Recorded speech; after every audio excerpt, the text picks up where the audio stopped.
Steve Brown.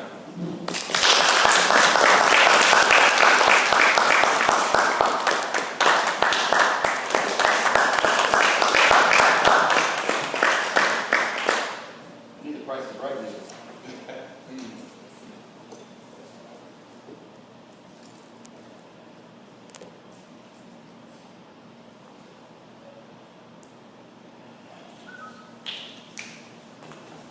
Thanks, sir. Appreciate it.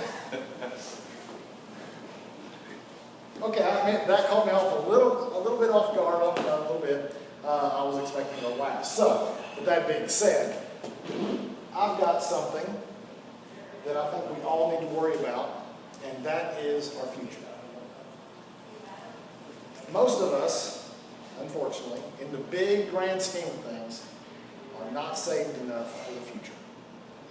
We know Fitz is, but the rest of us I'm not sure about. I know I'm not. And the reason I say that is because it wasn't until I was 41 years old that I realized I have a future.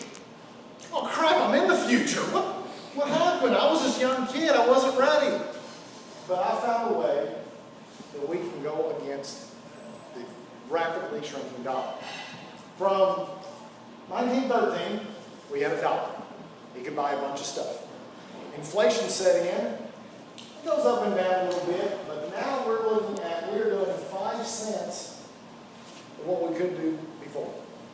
Meaning our dollar has dropped 95% over just over 100 years. Let me go back a little bit.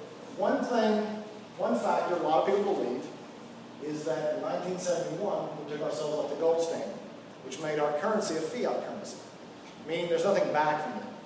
Voltaire said that eventually a fiat currency will become what it's made out of, zero.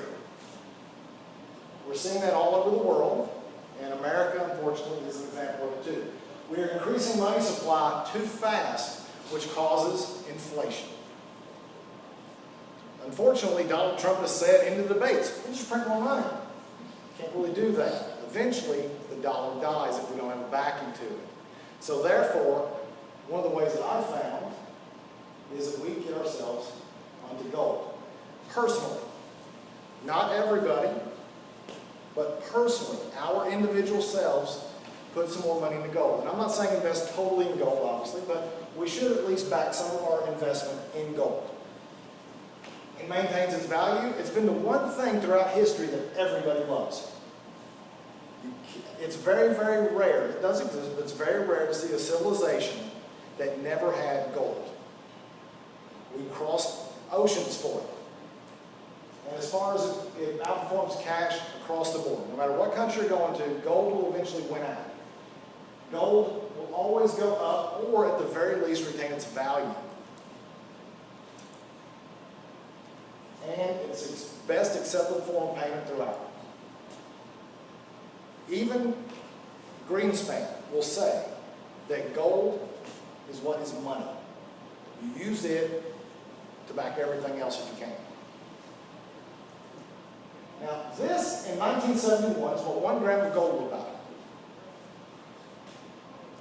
It was pretty much equal to what a $1 bill would buy. A little off, but it was close. However, nowadays we're looking at 1 gram of gold can buy 25 loaves of bread. $1 will buy approximately half a loaf. Sometimes less, depending on how much quality you want in the bread. But why gold? Aristotle said it's durable, it's portable, its intrinsic value will always stay. People love gold. Maybe that's a flaw in humanity. I don't want to get into that. That's no speech. But people love it. People have died for it. They've killed for it. It's freely exchangeable, and it stores its value. But why should we save in gold? In 1995, if you had saved $300 a month like we're told to, and I did not, of course, we would have about $72,000 in dollars, American dollars.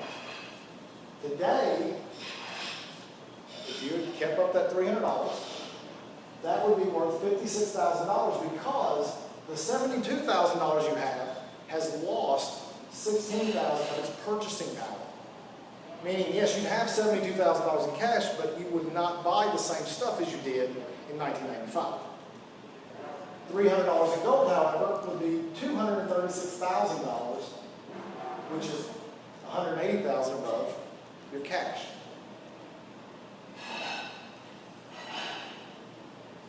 Now, we need to expand. The reason we want to do is we want to exchange our declining dollars for the stable gold. And the way you do this is to, every month, exchange your dollars, your money that you go and you work for small amounts of gold. Before, it was hard to buy gold, but nowadays you can do it and buy small amounts in grams, 2.5 grams, and 5 gram cards. This is a 1 gram card of gold. DNA stamped, and this is a 0.1 gram of gold. Pass these around, please. The cards can be bought in 1 gram, 2.5, and 5 gram cards.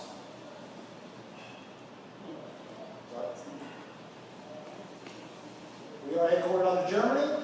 We began operation in 2011, and we specialize in getting individual people gold.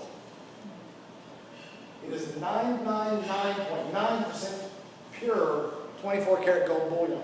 It is stamped in 1, 2.5, and 5 gram cards, and it is stamped with an LBMA accredited refinery, meaning there's a select few refineries that have that accredited stamp. They actually can be scanned and be checked for the DNA technology stamp. Each one of them is serial numbered all the way through. But who we are doesn't really matter. The why is what matters. We need to be sure that we are saving for the future. The what ifs. We buy car insurance, we buy boat insurance, we buy homeowner insurance. Why? Because these things that we have spent dollars on can die, they can crash, they can burn. But if you've got gold, it will stay stable. It keeps its value. People love gold. And the reason you've got those, the reason you've got those small cards is because let's say I have a pound of gold, and you go to somebody, hey, I want to sell this pound of gold. If you have a gold coin, they will buy that whole gold coin from you. They will buy that chunk from you. Well, let's say I have a gold coin. It's worth $1,200. You pay me $1,200. I now have $1,200. I then go spend $200 of it. Well, my $1,000 is always degrading. But that gold coin is staying stable, it's going up. And that's why you invest in gold. Because again, cash money, the fiat dollars backed by the government, is always losing some value all the time.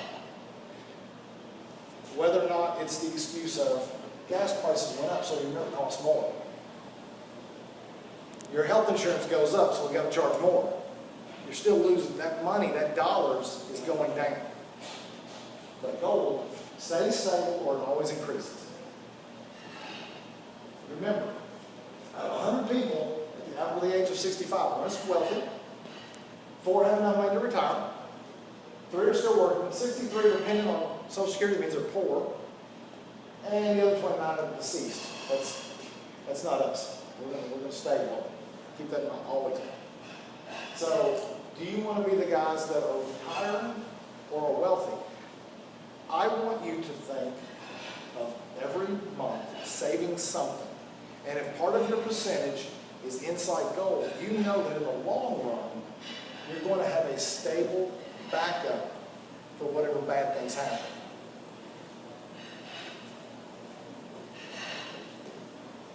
Pay yourself first.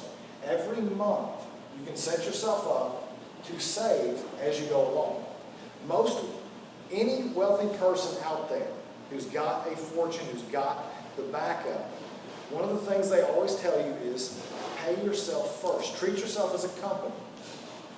Paul Forrester should go, this is my paycheck, this amount goes to my savings. That's your payment that you're doing yourself. Every month I get a paycheck, percentage of it goes to my savings. If you save a percentage of that on top of your investments in Because the experts say, save 7 to 15% of your money in gold. You've got that backup. Because again, as I've said before, I'll say it again, with what we have, that 1 gram can be easily transferred from person to person, and you know what that 1 gram is.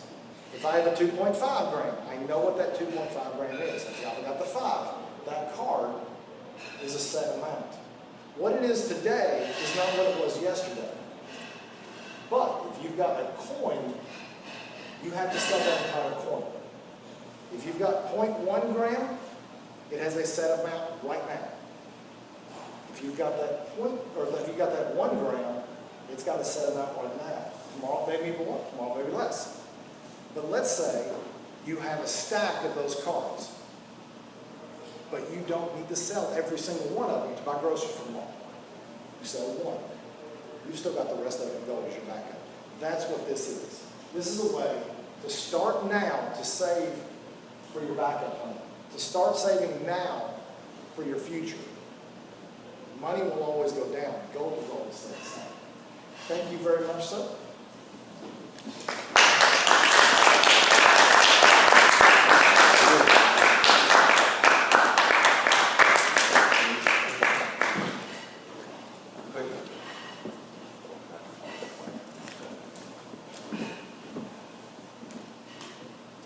Thank you, Steve. Our 4th speaker for the evening is working out of the interpersonal